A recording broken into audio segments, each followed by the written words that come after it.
So hey guys, welcome back to the channel. आज की इस वीडियो में हम बात करने वाले हैं वन पीस के चैप्टर 1079 के बारे में। भाई साहब, इस बार का चैप्टर काफी धमाकेदार था। लिटरली इसमें एक ऐसा बंदा रिटर्न किया जिसका नाम लेकर ही वन पीस की दुनिया हिल जाती है और अच्छे अच्छे लोगों की हालत टाइट हो जाती है। जी हाँ, आपने सही सुना, वो कैरेक्टर और कोई नहीं, हमारा अपना आकागामी नो शैंक्स है। मुझे पता है ये शैंक्स हम सब लोगों का फेवरेट है, तो इसमें शैंक्स दिख रहा है तो ये सवाल ही पैदा नहीं होता कि ये चैप्टर बोरिंग जाए। और साथ में इस चैप्टर में हमें पता चला है कि ब्लैक बियर्ड कुरोहिगे की शिप इस वक्त एगेड आइलैंड के नजदीक पोर्टेड की गई है। सुन रहे हो? अगर वन पीस की स्टोरी इसी तरह से चलती रही तो आगे जाके कुछ बहुत बड़ा भयंकर होने वाला। बिना और टाइम वेस्ट किए चैप्टर पे चल जाते हैं। इस बार चैप्टर का टाइटल है the red heard pirate and emperor crew. हमने देखा है कि बिग मम पायरेट्स और बीस्ट पायरेट्स पर भी एक चैप्टर आ गया और अब समय आ गया कि शैंक्स के क्रू के ऊपर भी एक चैप्टर बने, तो इसलिए आज का चैप्टर शैंक्स के क्रू के ऊपर ही है। अब कवर स्टोरी में जर्मा की जर्नी अब खत्म हो गई है और अब ओडा सेंसे ने फैन की रिक्वेस्ट पर दोबारा कवर पेज को ड्रा करना शुरू कर दिया और आज के चैप्टर पर ये कवर पेज ओडा सेंसे ने ड्रा किया,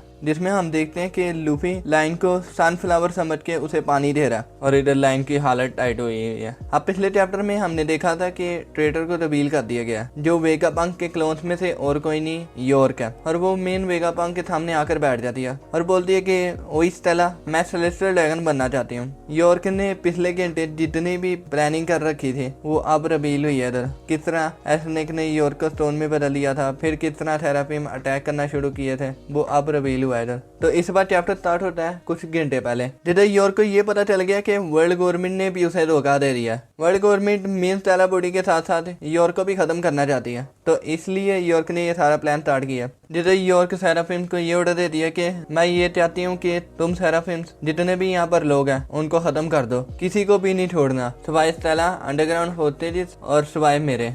इधर यॉर्क सेराफिम को बताती है कि जब तुम लोग यहाँ पर तबाही मचाना शुरू करोगे तो किसी को भी कोई समझ नहीं लगेगी कि ये कौन कर रहा है, लेकिन अगर किसी तरह किसी को पता चल गया कि इस मुसीबत के पीछे मेरा हाथ है तो ये मेरे लिए बहुत मुश्किल हो जाएगा, तो ये एहतियात करना कि कोई भी मुझे पकड़ ना पाए। यॉर्क इधर रखने को बताती है कि मैं चाहती हूँ कि तुम मुझे सबके सामने टोन में बदल देना और जब कोई भी नहीं देख रहा होगा तुम मुझे दोबारा नॉर्मल फॉर्म में कर देना, इससे किसी को भी मेरे पर शक नहीं होगा। यॉर्क इधर सेराफिम को एक और ऑर्डर दे दिया कि लैब के कुछ एरियाज को डैमेज नहीं करना। हो सकता है कि ये एरियाज वेगापंक का मेन ब्रेन हो, जिधर वेगापंक ने अपनी सारी नॉलेज स्टोर करके रखी हुई है ताकि यॉर्क बाद में इसको अच्छी तरह से यूज कर सके। ये ऑर्डर सुनते ही सारे सेराफिम यहाँ पर तबाही मचाना शुरू कर देते हैं, लेकिन मुझे ये समझ नहीं आई कि गवर्नमेंट ने तो इसे बिट्रे कर दिया है, यानी वो वेगापंक के साथ साथ इसे भी मारना चाहते हैं, तो ये अब सेलेस्टियल ड्रैगन कैसे बन सकती है? हो सकता है कि ये इन सब को मार के वर्ल्ड गवर्नमेंट के लिए आसानी पैदा करे। ये सोच रही हो कि बाद में वर्ल्ड गवर्नमेंट इससे खुश होकर इसे सेलेस्टियल ड्रैगन की पोजीशन दे, लेकिन तुमको पता है कि वर्ल्ड गवर्नमेंट किसी की नहीं सुनती, वो जिसे चाहे बिट्रे कर दे, जिसे चाहे मार दे। अगला सीन जाता है सेंटोमारू की तरफ, जिधर एगेड आइलैंड के जितने भी लोग हैं वो शिप पर बैठकर यहाँ से भागने की कोशिश कर रहे हैं, लेकिन अब आता है एक बहुत खतरनाक सीन। हम एगेड के बाहर देखते हैं कि ब्लैक बियर्ड कुरोहिगे की शिप एगेड आइलैंड की तरफ पहुंच चुकी है। अब मुझे ये डर है कि ब्लैक बियर्ड आते साथ ही ये ना बोले रूम शाम्बल्स, लेकिन थोड़ा रुको जरा, ये तो हम डिसाइड नहीं कर सकते कि लाजित है या फिर ब्लैक बियर्ड, ये तो ओडा सेंसे ही बताएंगे। हो सकता है कि ब्लैक बियर्ड ने अपने दूसरे टाइटन साथियों को यहाँ पर भेजा हो, या फिर हो सकता है कि इस शिप पर आओकी जी कुजान हो। ब्लैक बियर्ड ने शायद इनको इसलिए भेजा हो कि वो लूफी से जितने भी पोलिंग ग्रिफ हैं उन्हें इकट्ठा करें, या फिर वेगापंक को किडनैप करने के लिए आए हो। ये हमें पता है कि वेगापंक इतना जीनियस है, तो इस जीनियस को पाने के लिए कोई भी किसी हद तक पहुंच सकता है, लेकिन ये उनको मुगीवाड़ा नो लूफी के होते ऐसा नहीं हो सकता। लेकिन एक और बात करते हैं, अगर ब्लैक बियर्ड ट्रफलगर लॉ से जीत चुका तो ये पॉसिबल है कि ब्लैक बियर्ड एगेड आइलैंड की तरफ आ रहा है। ये इतना आसान नहीं है कि ट्रफलगर लॉ को इतनी आसानी से हराया जाए, लेकिन अगर ऐसा हुआ तो ये बहुत बड़ी वार होने लगे। हमने पिछले चैप्टर में देख लिया कि इससे एक दिन बाद द फेमस एगेड इंसिडेंट होगा, मतलब जो तुम इवेंट देख रहे हो अभी वो फेमस एगेड इंसिडेंट से एक दिन पहले के हैं। इस बात से समझ रहे हो आगे जाके कुछ भयंकर होने वाला है। अभी क्या होने वाला है ये तो आगे चैप्टर्स में ही पता चलेगा। अब आते हैं इस चैप्टर के सबसे इंटरेस्टिंग पेजेस पर, तुम इस बात से समझ रहे हो कौन अपीयर होने वाला। सीन जाता है अलबाब की तरफ, जिधर हमने देखा था किड पायरेट्स की शिप भी अलबाब के कोस्ट पर पहुंच चुकी है और इधर किड की बुद्धि अभी काम नहीं कर रही। इधर हम देखते हैं कि 3 पायरेट्स किड का मजाक उड़ा रहे हैं क्योंकि इनको भी पता है कि किड की बुद्धि अभी इस वक्त काम नहीं कर रही। इन पायरेट्स के नाम भी बड़े अजीब है, फाड़ के मुंह में छाले ही निकल आए हैं। बस इतना समझ लो कि ये पायरेट्स शैंक्स के फ्लीट में से हैं। इधर किड बोलता है क्या ये जोकर्स शैंक्स के साथ है, ये न्यू वर्ल्ड ही है ना, मैं किसी गलत जगह पर तो नहीं आ गया। इधर किलर किड को वार्निंग भी देता है। किलर कहता है कि इनको हल्के में मत लो, एक बार दोबारा सोच ले, पिछली बार तू गया था अपना एक हाथ कटवा कर आ गया, इस बार तू दोबारा इनसे लड़ने की प्लानिंग कर रहा है, इस बार तू अपनी गांड भी दे दे तो तब भी तुझे ये नहीं छोड़ेंगे। इधर किड बोलता है गांड तो मैं तब दूंगा अगर मैं हारूंगा। अब अगला सीन जाता है हमारे चैप्टर के सबसे इंटरेस्टिंग कैरेक्टर आकागामिनो शैंक्स पर। शैंक्स इधर रोकता थे, बोलता है कि उनको बोलो यहाँ से चलते बनो। डोरी और बोगी कहते हैं तुम क्या बात कर रहे हो चीफ, हम उन्हें तुम पर एक उंगली भी उठाने का मौका नहीं देंगे, तो बेफिक्र हो जाओ। शैंक्स इधर बोलता है मैं इस स्टेटमेंट से अप्रिशिएट करता हूँ, लेकिन मैं इधर चाहता हूँ कि इधर जितनी भी शिप्स हैं जरा पीछे हो जाए ताकि जरा मामले को आराम से निपटाया जाए। इधर शैंक्स को बहुत से लोगों ने पकड़ लिया क्योंकि शैंक्स इस जगह से अब जा रहा है। ये लोग शैंक्स को थोड़ा सा और रुकने का बोलते हैं। शैंक्स इधर बोलता है कि मैं तो बस इधर थोड़ी देर के लिए आया था और अभी मेरे पास टाइम बहुत थोड़ा है, मैंने ऑलरेडी बहुत टाइम जाया कर दिया, मैं निकलने वाला ही था लेकिन ये बंदा कहीं से यहाँ पर टपक पड़ा और अब मुझे उसे डील करना पड़ेगा। यहाँ पर जितने भी शिप्स हैं उनको जरा साइड पर कर लो और एक रास्ता बनाओ। मैं आपको बता दूं कि ये लोग शैंक्स के फ्लीट में से हैं, यानी इन पायरेट्स को अपने फ्लीट में शामिल किया ताकि कोई दूसरे लोग इन पर हमला करने की जरूरत ना करें। तुमको बताया कि शैंक्स का नाम लेते ही अच्छे अच्छे लोगों की हालत टाइट हो जाती है। तो ये समझ लो कि सारे बंदे जितने भी हैं ये शैंक्स के फ्लीट में से ही हैं। शैंक्स अब अपनी शिप की तरफ चला गया। आगे रोक्स शैंक्स से बोलता है कि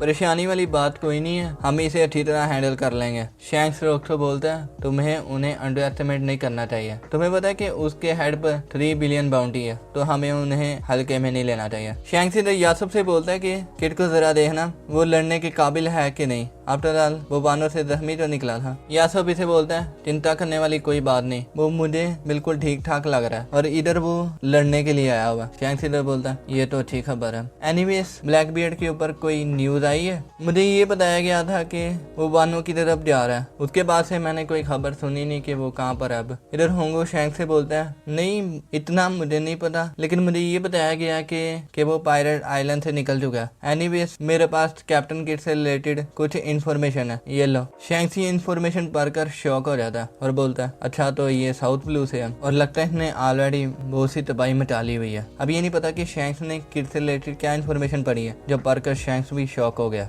वापिस सीन जाता है किड की तरफ। किड बोलता है किलर मुझे ये बताना यहाँ पर शिप्स कितनी है। किलर जवाब देता है यहाँ पर 9 शिप्स हैं और इनके कैप्टन के फेसेस मैंने ऑलरेडी बाउंटी पोस्टर्स में देख रखे हैं। किड की इधर बुद्धि काम नहीं कर रही और बोलता है मुझे इससे कोई फर्क नहीं पड़ता कि मैं किससे लड़ रहा हूँ, मैं उन्हें कुछ ही सेकंड्स में ओशन में डुबा दूंगा, बस देखता रहा। किलर किड अपने हाथ को इतनी बड़ी जाइंट गन में ट्रांसफॉर्म कर देता है और अगले पैनल में देखते हैं कि किड के सामने जितने भी शिप्स हैं वो मैग्नेटिक फोर्स से उसके करीब खींची जा रही हैं। शैंक्स को इस बारे में ऑब्जर्वेशन हाकी से पता चल जाता है और किड की शिप की तरफ भागता है और इधर बोलता है कि यहाँ पर जितनी भी शिप्स हैं उनको जल्दी से साइड पर कर लो, डोरी और बोगी अपनी अपनी पोजीशन ले लो। हम अगले पैनल्स में देखते हैं कि किड अपनी रेल गन से इन शिप पर हमला कर देता है और उस शिप पर जितने भी लोग थे वो सारे डूब के मर जाते हैं। एक्चुअली ये अभी हुआ नहीं, ये सब कुछ शैंक्स देख रहा है अपनी ऑब्जर्वेशन हाकी की मदद से कि क्या होगा अगर शैंक्स किड को ये करने दे। इधर बैन बैकमैन बोलता है लगता है तूने फ्यूचर में कुछ भयानक देखा।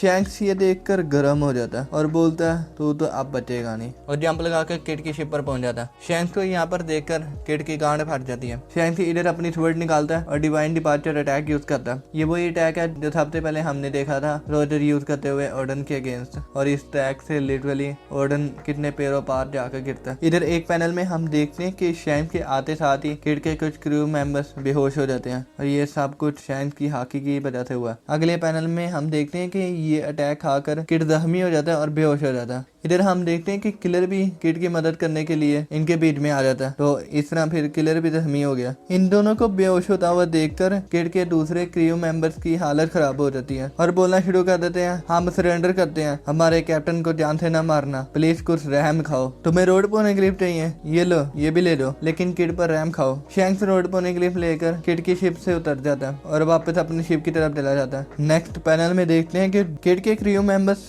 आइलैंड पर डोरी और ब्रोगी को देखते हैं। डोरी और ब्रोगी इधर बोलते हैं, अगर तुम किसी के सामने बंदूक रखोगे तो तुम्हें अगले बंदे के लिए भी तैयार रहना चाहिए कि कब वो पलट कर तुम पर अटैक करेगा। ये कहते ही डोरी और ब्रोगी इधर हाकुकु सोमराइटी अटैक करके शिप को डिस्ट्रॉय कर देते हैं। ये वही अटैक है जो काइडो और बिग मॉम ने मानो में लूफी के अगेंस्ट यूज किया था और इस अटैक को जोरो रोकता है। इस अटैक के बाद हम देखते हैं कि किड की शिप डूब जाती है और इधर नरेटर हमें बताता है, उस दिन न्यू वर्ल्ड में अल्बाब के कोस्ट किड पायलट का क्रू जो लीड करता था यूस्टस कैप्टन किड, अ मैन जिसकी बाउंटी तकरीबन 3 बिलियन बैरिज थी, वो अब खत्म हो चुका है। एंड वाले पैनल में शैंक्स का फेस दिखाकर डिसिसिव विक्ट्री लाइन के साथ चैप्टर 1079 अब खत्म होता है। देख रहे हो इधर शैंक्स ने मिनटों में किड पायलट्स को खत्म कर दिया। लिटरली इस बंदे की हाकी का कोई मैच नहीं है। अब ये देखने वाली बात है कि किड मरा है कि अभी जिंदा है। हो सकता है कि किड अभी जिंदा हो। इन द फ्यूचर हो सकता है कि